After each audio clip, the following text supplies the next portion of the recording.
Hello and welcome to this episode of Finding Serenity. I'm here with my good friend Rhonda, and we're going to focus for the next 25 minutes or so on expectations. And I'm learning they have a ton to do with my ability to find and keep serenity. And, it never entered my consciousness that expectations might be a problem or something to look at until I was like 39 years old. And then I was very resistant. People would be like, "Well, expectations are the root of all your problems." And I was like, "What are you talking about?"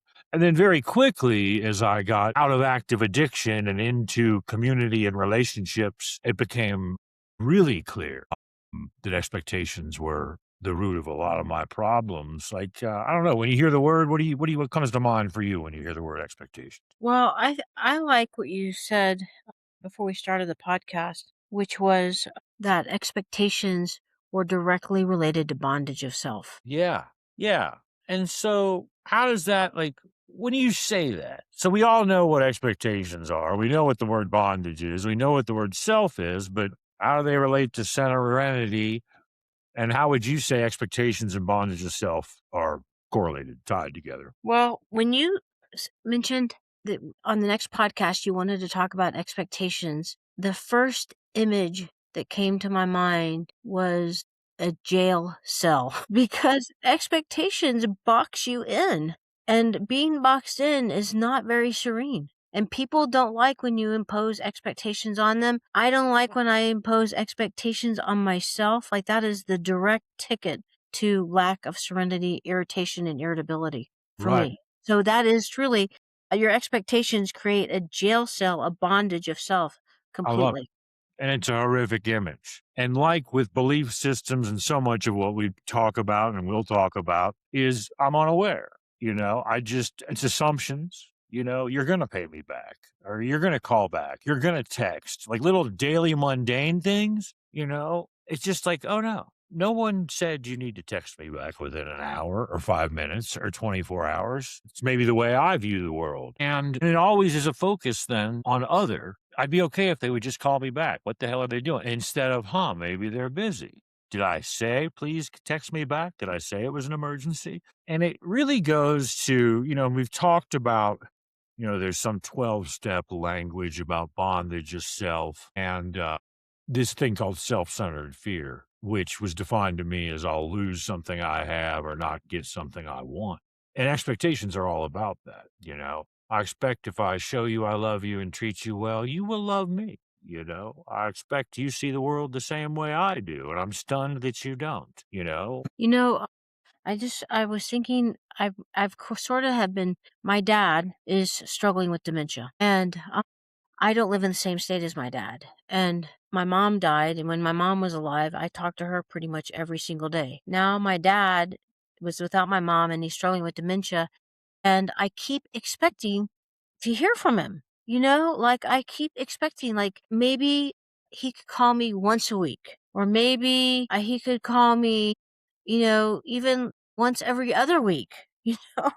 But he just and I was really getting distressed about it and sad and, like, kind of feeling sorry for myself and, like, grieving the loss of our relationship, but really, he's just not able to do that, you know? And if I can just accept that and not have expectations and be grateful when a call does come through or call him, it's much like I am not making my life miserable, you know?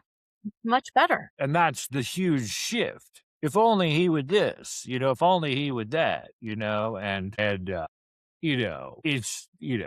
got this little cutesy term for it called toxic folly. If only, woulda, coulda, shoulda, the grass is greener. And it always is me not prioritizing. I'm the only person responsible for my inner peace. But we just say, we're right. He's my father. He should know to call me, even just once a week. No, he shouldn't, right? Yeah, I was totally that was what my expectation was. I'm his daughter. He should call me. I mean, like, he should wanna call me. But it really isn't even about that, like, he's struggling. He has I don't even know if he can still use a phone. I mean, it's hard. Yeah, it's really hard. And I think, therapeutically, a good way to get at belief systems and expectations is to use like writing it out. And you just kind of use these prompts like a real father should. a real boss should, a real politician must, a real friend. And even that with the prompts, we kind of go to these lofty ideals, but it also will reveal kind of this selfishness and our demands of the world. And even the harder work is I must be perfect. The I stuff, I should, and it's just really kind of painful work to shift it inside, like the focus to me, my expectations, my shoulds, my musts, my demands of myself and the world. But then it's freedom, like you're saying, you know, Total freedom. you know. It's weird though. It's weird how like, because you don't always think that shifting the focus to yourself is going to lead you to freedom, but it really does. That is the ticket to freedom is like giving up your expectations on another person, trying to control another person is like the worst thing you can do if you want to be serene. I mean, trying to control another person is really, I mean, leads to irritability, frustration, grief, whatever. Yeah, especially, and the answer I hear a lot and the one I give a lot is, well, I'm right.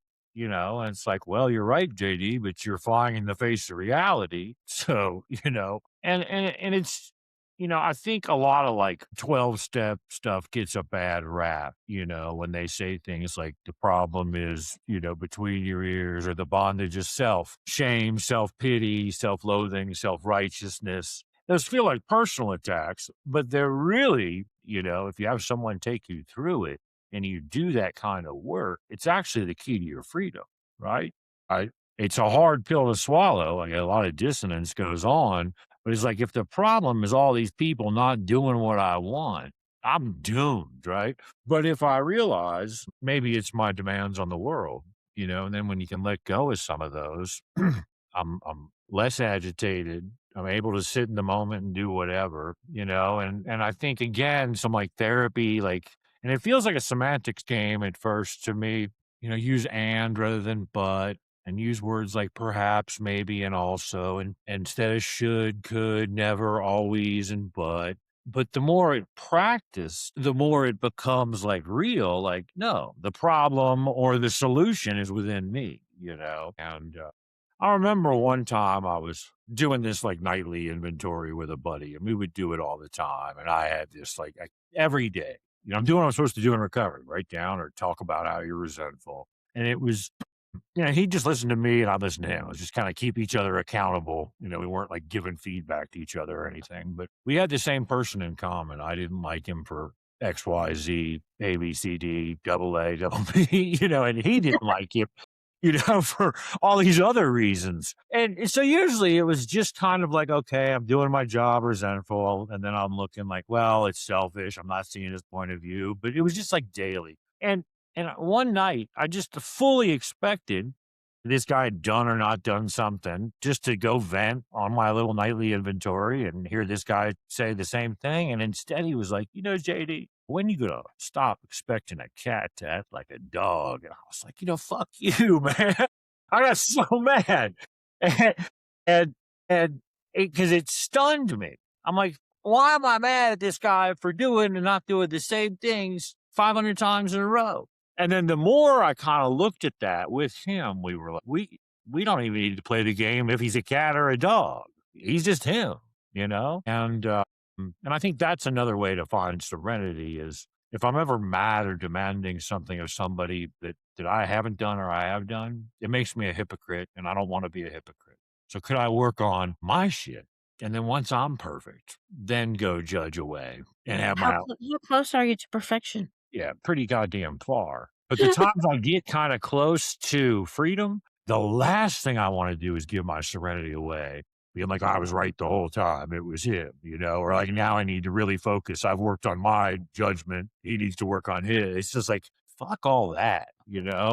And so it is really freeing, but it's hard work. I don't wanna uncover my demands of the world, and again, a lot of times we're right. Yeah, health insurance should be, but there's just so many people that believe it shouldn't be. They think it's some entitlement and all this other crap, and so I don't know. And I think, I think though that one of the things you said though about semantics, because you know it is a word game in a way, right?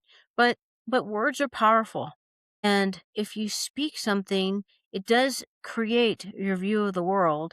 And it does make a difference. It really does. Like if you change your wording around, you feel physiologically different, And so I think that there really is something to that. Like semantics are very powerful. They are. One of the other ones was like the whole get to versus have to. Well, I got to go do that. I have to do this, and I hear people say, well, no, I get to. And I was just always so dismissive. Like, you must have just gotten a stern lecture from your sponsor or something about your self pity. But then the more I listened to these people and did all my little judgments and like, yeah, I was like, JD, the reason you're probably pissed when you hear that is because you feel obligated, deprived. Maybe saying I get to is a little word game you could play and then not maybe dread so many things and fight reality in so many ways, right? Dread sucks. It totally does. Sucks. It's so awful. I hate dread so much. But and I really, you know, in some of my alcoholic relationships that I've been in, which I've been in quite a few, is that, I've experienced a lot of dread, like, a lot of dread, like, especially, like, coming toward a weekend when, fun activities would be planned, and then I was just dreading what was gonna happen because of the disease of alcoholism, and, those were expectations because I was expecting a picture perfect weekend, and I was putting all of my energy focused on the alcoholic, and it just brought in all that dread where I could have just said, like, I can also be in charge of my own weekend. I can accept things for what they are, but I don't have to do it exactly as it was. I can do what I need to do for my own joy.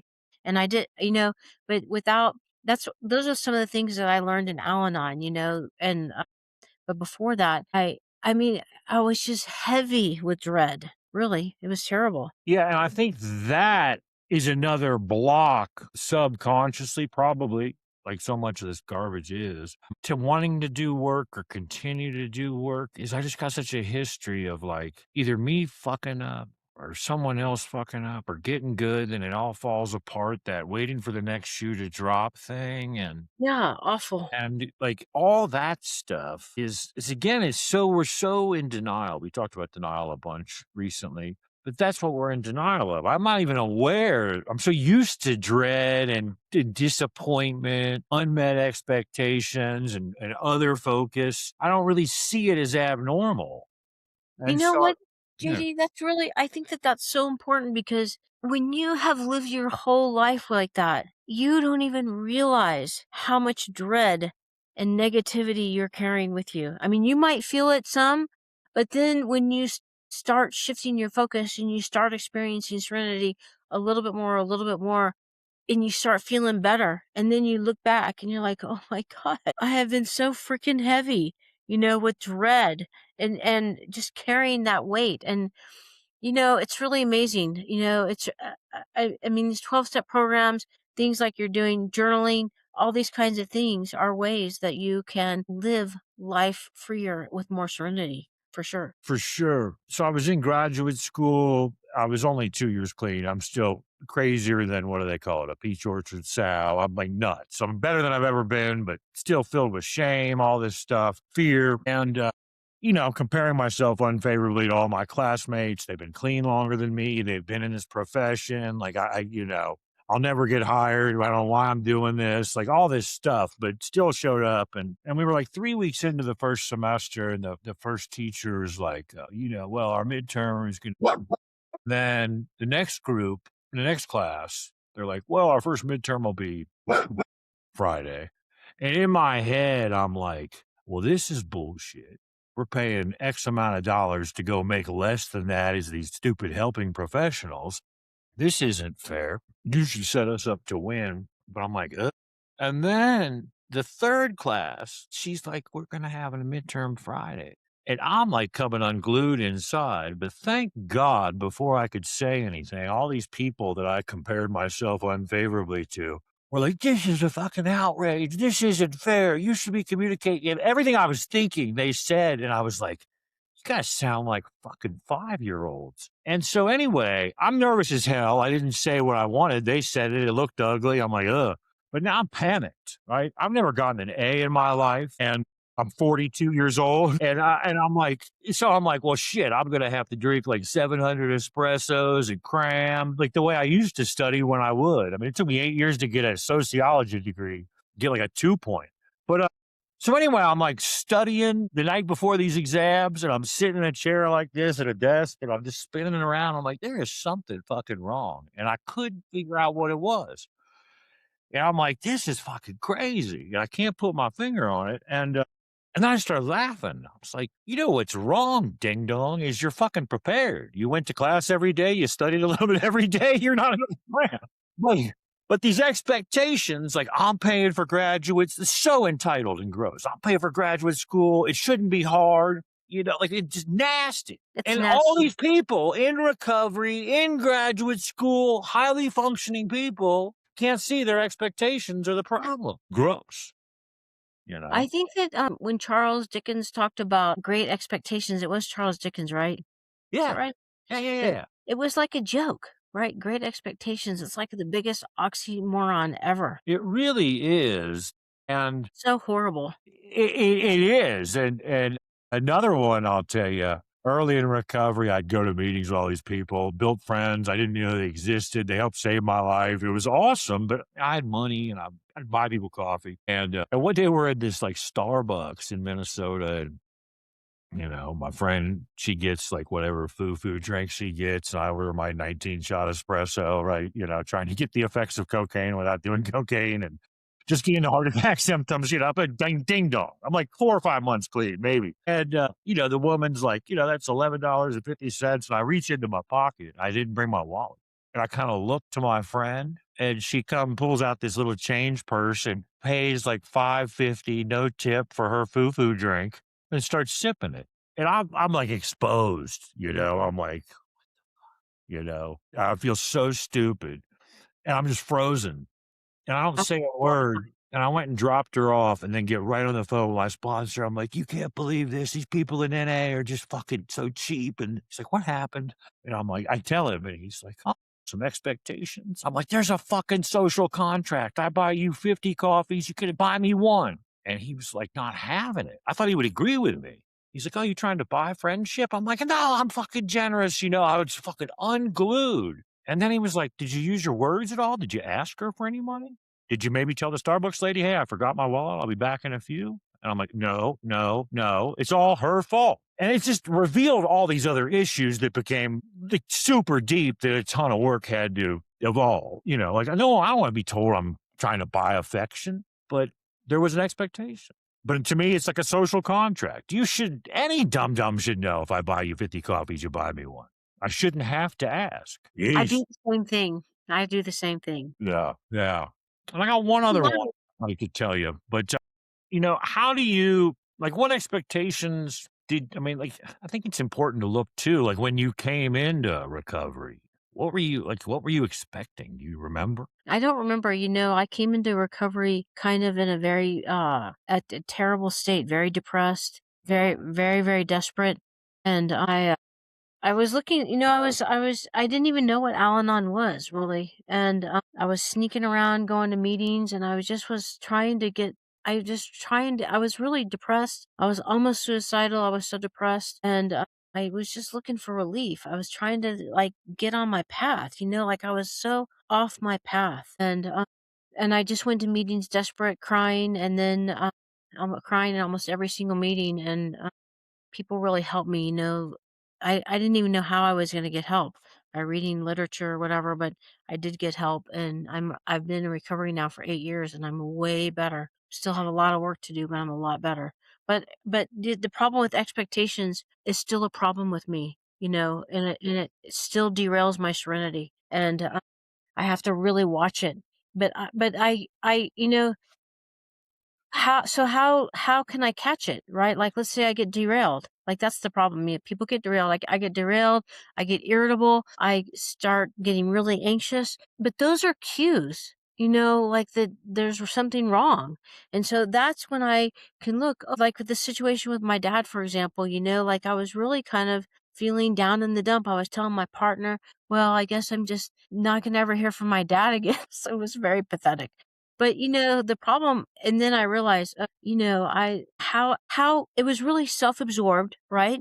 Because I was expecting something that he can't do, and, it was very, it was all about me and my abandonment issues driving those expectations, and when that happens, the other thing about that is you cannot be present for another person. When you're triggered or when you're having expectations or someone, you're trying to control someone, you cannot listen to them. You cannot be present for them. You cannot be the human that you probably would like to be because you are so caught up in your own bondage of self. Yeah, tunnel And vision, self-absorption, you got it. yes, those things. And so, Too is underneath it is all this fear. He's old. Is he okay?